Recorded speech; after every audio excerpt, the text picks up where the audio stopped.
Olá, muito bom dia para você. Vamos ver alguns dos destaques de hoje do seu Record Nordeste. A gente vai falar hoje de muita coisa interessante. Você pode ficar ligado aí, que vai ter... Está imperdível o jornal de hoje. Eu vou começar falando de uma decisão do Tribunal Regional Federal, que suspendeu na manhã de hoje a liminar concedida pela Justiça Federal no Ceará de suspender o exame do Enem, que foi realizado no fim de semana. Aliás, que bagunça, né? O tribunal atendeu ao pedido do INEP, órgão ligado ao Ministério da Educação, que organiza o Enem. Na decisão, o desembargador Luiz Alberto Gurgel de Faria alegou que a suspensão do exame, que envolve mais de 3 milhões de estudantes, traria aí um enorme transtorno aos organizadores e também aos candidatos de todo o Brasil. Além disso, poderia atrasar o cronograma de divulgação de resultados do Enem e até afetar os vestibulares das instituições de ensino superior que utilizam o exame como parte do processo seletivo. O que é que mudou com isso? Bem, agora, com a decisão da Justiça, o Ministério da Educação informou que o gabarito da prova deve ser divulgado até o fim do dia. A inadimplência no Brasil registrou crescimento de 17% até o mês de outubro. Mas parece que nem por isso muitos brasileiros pretendem usar o 13º para quitar dívidas. Essa é a reportagem que você vai ver em instantes aqui no seu Record Nordeste. Vamos para um breve Pode agora? É isso, então vamos falar sobre a inadimplência no país. Uma pesquisa realizada pela Associação Nacional dos Executivos de Finanças, Administração e Contabilidade revela que o número de brasileiros que pretendem usar o 13º para pagar dívidas caiu 11% em relação ao ano passado. Em contrapartida, a intenção de comprar presentes cresceu na mesma proporção. Reformar a casa e poupar o dinheiro são outras prioridades. Fazer uma economia, fazer uma poupança para mim. Sempre fiz isso.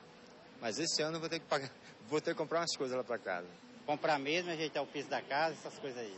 O 13º esse ano pelo menos vai dar para desafogar um pouco, vai dar para quitar algumas dívidas que estão pendentes e investir em alguma coisa.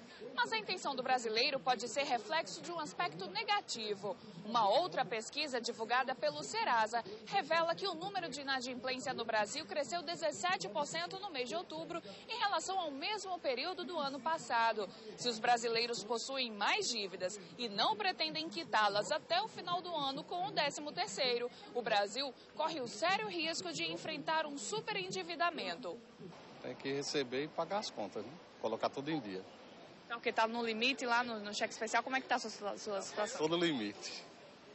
Passou do limite, mas eu creio que eu vou pagar. Entre as dívidas que devem ser liquidadas até o final do ano, os cartões de crédito representam 38%, seguidos do cheque especial e de financiamentos. Para evitar esse tipo de endividamento, o economista alerta. Tem determinadas famílias que, por ausência de educação financeira, não sabem utilizar-se e tirar proveito desses cartões. Compram além do seu limite. Quando chega a fatura, são obrigadas a pagar o mínimo, incorrendo num custo financeiro extremamente alto.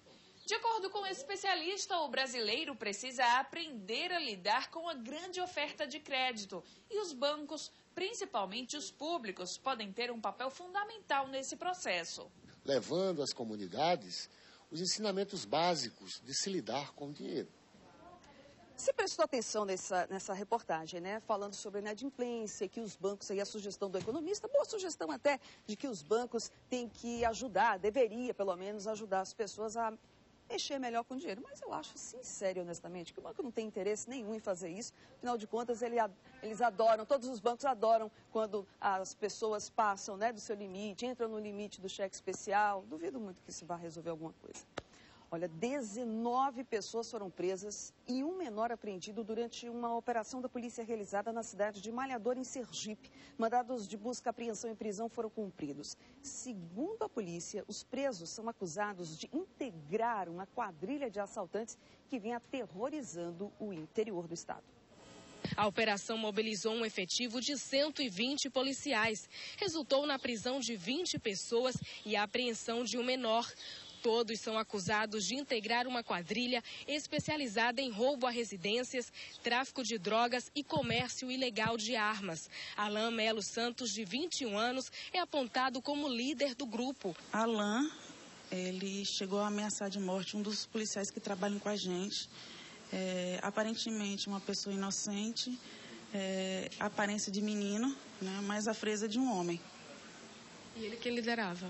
Ele que liderava, articulava todos os roubos, comprava munições em outros municípios. Entre os presos estão o ex-presidiário José Cleciano dos Santos, de 23 anos, conhecido como Gordinho, e o irmão dele, José Clécio Santos, de 28, conhecido como Esquisito. Na casa deles foram encontradas armas e drogas.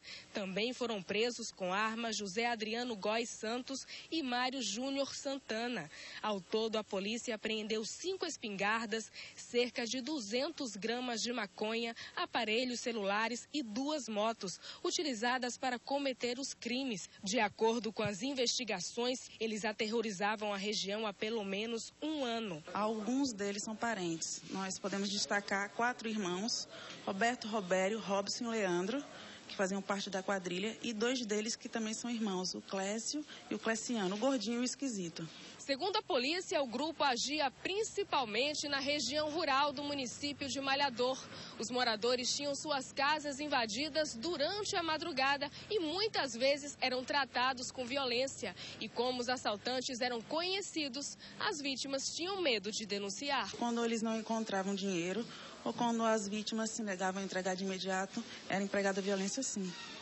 Sempre armados, sempre em grupo de 3. A bandidagem botou a mira para o interior do país, né? Cidades do interior, como eu falo sempre, né? Acabou a tranquilidade mesmo. Tem pouco policiamento, fica mais fácil agir, roubar, atacar, ofender, humilhar pessoas pobres e fica aí. Bom, pelo menos 18 já estão fora de circulação no momento. Mas a Polícia Federal apreendeu ainda em Sergipe cerca de 5 quilos de cocaína pura, pronta para o consumo. A polícia está trabalhando mesmo, hein? Sabe onde é que a droga estava escondida? Dentro de um eletrodoméstico. A droga estava escondida dentro do espaço onde fica o motor do forno micro-ondas.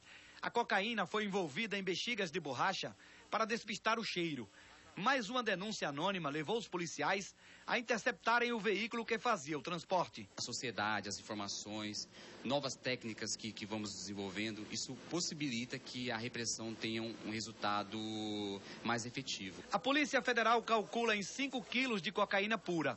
Uma passageira foi identificada como dona do forno e do tóxico. O ônibus que transportava a droga saiu da cidade de São Paulo e foi interceptado no município sergipano de Cristinápolis, na divisa com a Bahia. Uma mulher de 25 anos foi detida.